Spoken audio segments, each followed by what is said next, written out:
To make sure you don't miss the next story, subscribe to the channel below this video, and don't forget to like it and share your opinions in the comments. Friends, you're going to love today's story. I'm sure you will. So get comfortable and enjoy listening. We begin. Until I was 19, I didn't have women. At 19, shortly after my birthday, I slept with a woman for the first time. Her name was Luba. She was 2 years older than me. We started dating.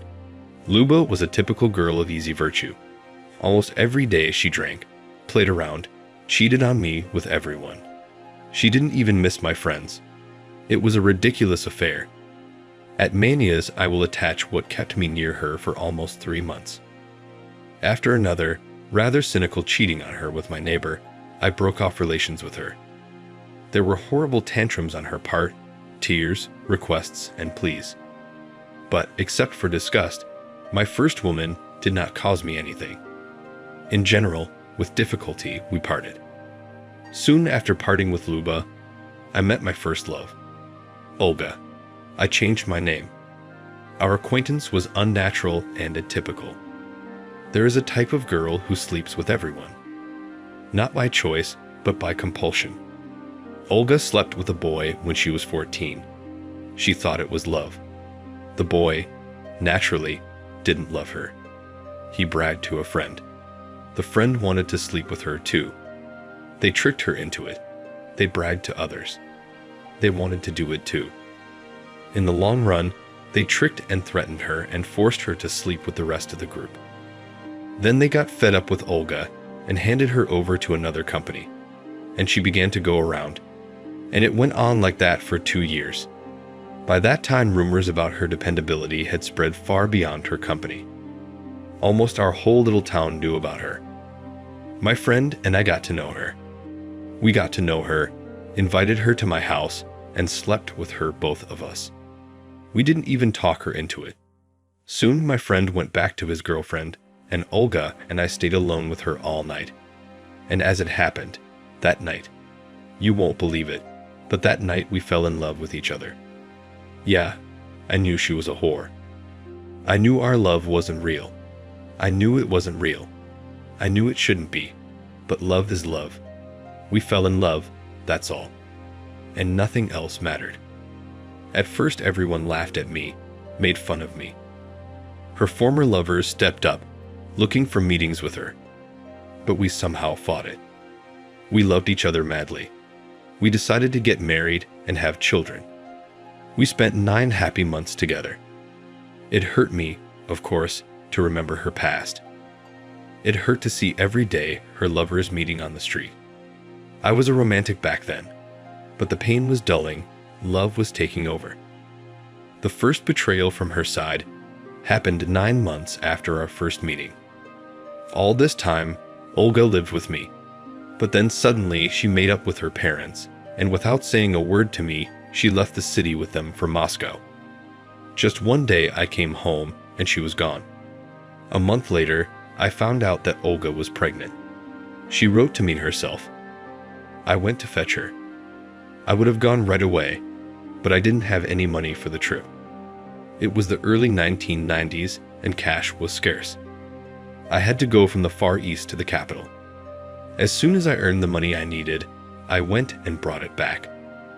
I got a job as a stoker in a boiler house, started working, forgot about my friends. We were expecting a baby. In the spring of 1995, our elder son was born.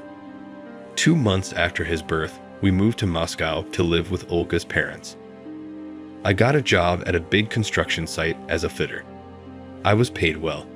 We were given an apartment in the workers' barracks and put on a waiting list for capital housing in a 9-story building under construction. In 1996, my daughter was born. All in all, life was going well. Everything was good. The second betrayal was unexpected for me.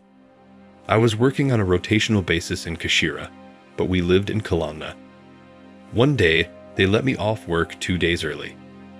I'd arrived early in the morning without warning and found her with her lover at our house. She didn't throw a tantrum or ask for forgiveness, said she was in love. The guy fought in Chechnya. A real man, unlike me. But love is love. I didn't make a scandal either. Why should I return love with scandals? Why should I pay such a price for love? I left the same day, went back to work, and never came back. I lived at the station in a dormitory, worked. 2 or 3 weeks later, I heard a rumor that this real man had left her. And she was already living with some officer, 10 years older than her. Then I found out that not only our whole place had been through, but almost the whole unit that was nearby. I got tired of putting up with it, so I filed for divorce. We made a deal with Olga. She stayed with our son in our apartment, and I left with my daughter to my mother in the Far East. Olga came to see me and my daughter after 6 months. Her apartment was taken away from her. It was a departmental property, and her parents didn't want to let her in. My mother, in turn, flatly refused to let Olga in. In short, I gave in to her pleas, remorse, and promises. By hook or by crook, I managed to get an apartment in a boarded-up barrack. We were living together again, but something inside me was already broken. All the time, there was some kind of pain in the soul. I was already worried about our life together, but my children, my family, my wife on maternity leave, I had to live somehow. I got a job again as a stoker in a boiler room, and I began to think about going to university by correspondence. I wanted to work as a journalist, but at that time I did not even have secondary education, so in parallel with the work in the boiler room, I went to study at night school. And knowing that for admission I needed articles from newspapers, a creative competition, I took a job at a newspaper as a freelance correspondent. After the 4th article, the editor suggested that I quit the boiler room and start working for the newspaper as a staff writer, which I did. I practically graduated with straight A's. In summer, I went to university. I came back in half a month and found out that Olga had fallen out again. In the middle of the night, guys came over in their cars, called her out for a ride, made a fuss, and sorted things out with her. At first I chased them away, then I went back to my mother's place. At first I tried to help Ola, but then I stopped. I stopped after one day I'd brought in a new door. Ours was kept on the word of honor and the workers, and she was there with a man. Although I told the workers that I was putting the door for myself, and they knew that Olga was my wife. In general, these workers must have laughed at me heartily. I went to my mother, then rented an apartment. One day in the fall, about 2 or 3 months after we broke up, Olga came to see me at work. She told me she was pregnant and had married another man. From that day on, I started to go crazy, in the truest sense of the word. I won't describe how bad it was for me, but 6 months later I was already in a mental hospital. I spent more than 2 months in a youth house, was discharged and left the city in order never to see Olga again. I lived in Siberia in Krasnoyarsk region for almost a year. Then I left for Moscow with a friend. And what did you think? Naturally, Olga divorced her husband, took her children, and came to live with me, because she had nowhere else to go. Our 2nd departmental apartment was taken away from her, and we started to live together again in Moscow. Me, her, our 2 children, and her 3rd child. But somehow things didn't work out for us anymore. My work did not work out, there was no harmony in my family, and I was strangled by my resentment towards Olga. We lived like this for a few months, and leaving Olga in the care of her parents, I returned to Krasnoyarsk region.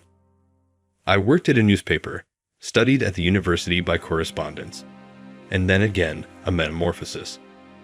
Olga unexpectedly comes to see me, not out of great love, but simply because I had problems with my parents and my accommodation. I had nowhere to go with the children in my arms, and I'd, like a fool, believed her for the umpteenth time. We tried to live together, but it didn't work out at all. Scandals, swearing, tantrums. Life was a living hell. Something must have broken inside me, and even our 2 children together could not hold me back for the umpteenth time.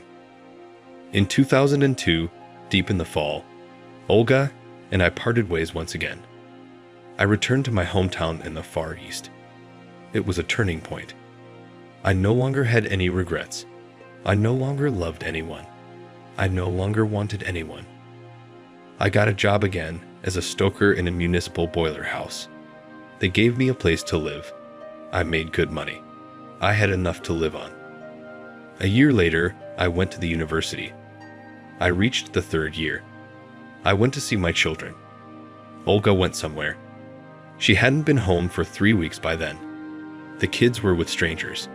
I spit on everything and took my 2 children with me and left. I left the university for good. Soon Olga had a good time and came with her son to see us with the kids. She asked me to forgive her. She asked me desperately. And once again, I forgave her. Or rather, I didn't forgive. I let it go on its own. I no longer believed her, but I felt sorry for the children. This is how the first 10 years of our life together passed. I specifically want to distinguish this period. 10 ugly years of our life were left behind. I was 29 at that time. Olio was 26, and our children were 9, 8, and 4 years old. We were officially divorced, but we were back together. Getting ahead of myself, I'll tell you. It was as if Olga had been switched. She no longer looked at other men. She was a faithful friend. Exactly as a friend, and exactly as a faithful one. Well, what was there to be nervous about? 3 young children. I gave up on everything. I lived for my kids and my family.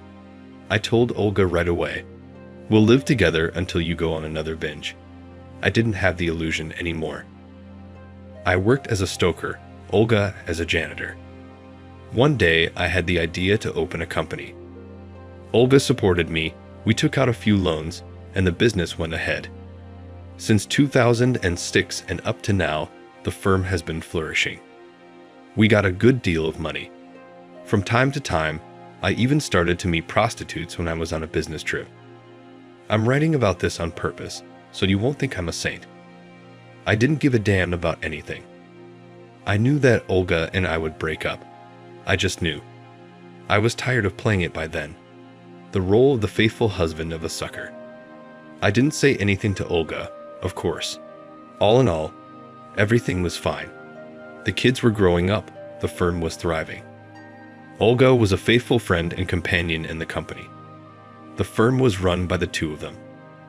But 3 years ago, Olga was diagnosed with cancer. I thought I was going to lose her. It was only then that I realized how much I loved her. Anyway, I did everything I could to get Olga out of the afterlife. I was very much afraid of losing her. A miracle happened. Olga recovered, and I made a promise to myself to live only for her. Not to cheat, not to sleep with prostitutes.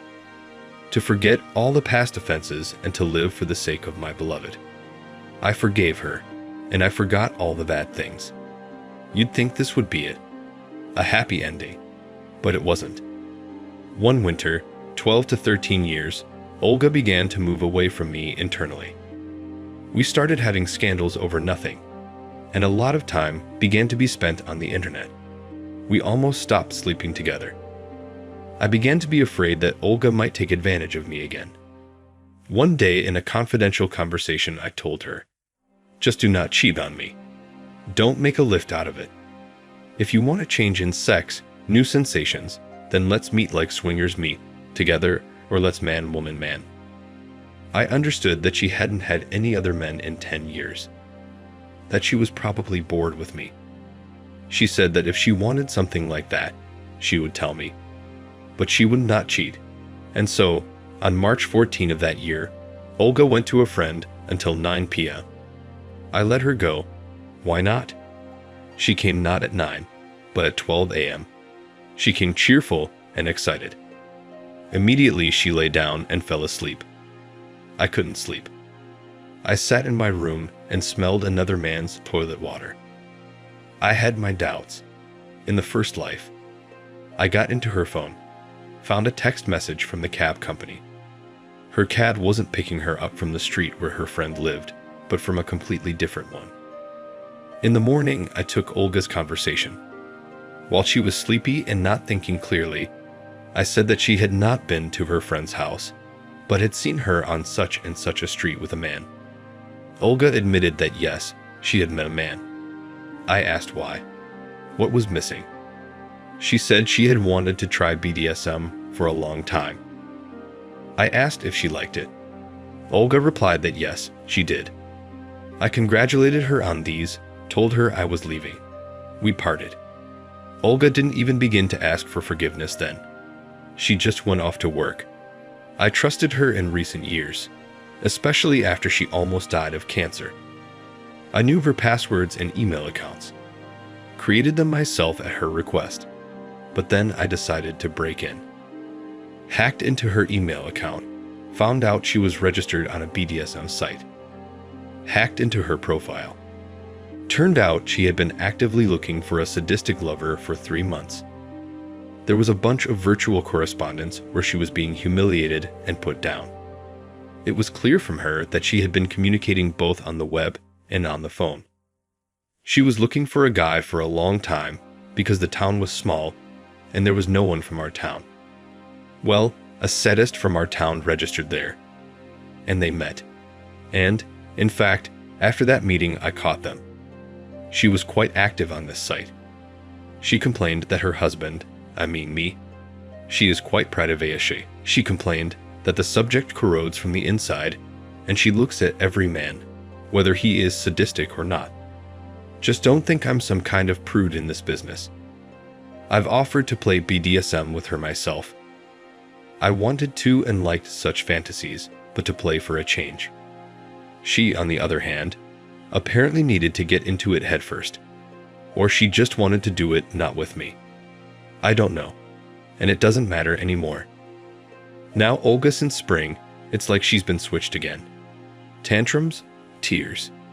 She says she doesn't want anything or anyone but me. She tries to please me in everything. I can see that she is very remorseful. Forgives me to forgive and believe for the last time. Except I can't forgive now. Apparently, I've run out of goodbyes. Now look what we have. One firm between the two of us.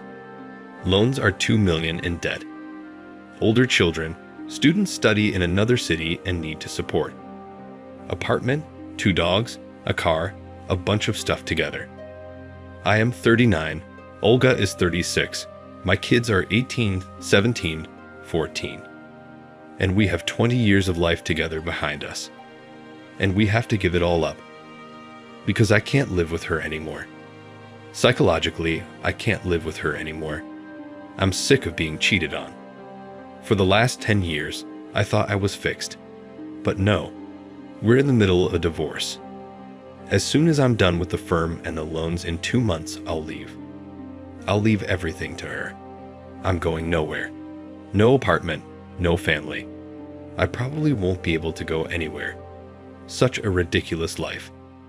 I didn't write this to get advice. Advice I do not need. I decided myself. I am writing to the fact that there is a popular belief that the girls of easy virtue are faithful wives. They say they've been through fire and water and won't go out anymore. No, it's not like that. And my life is an example of that.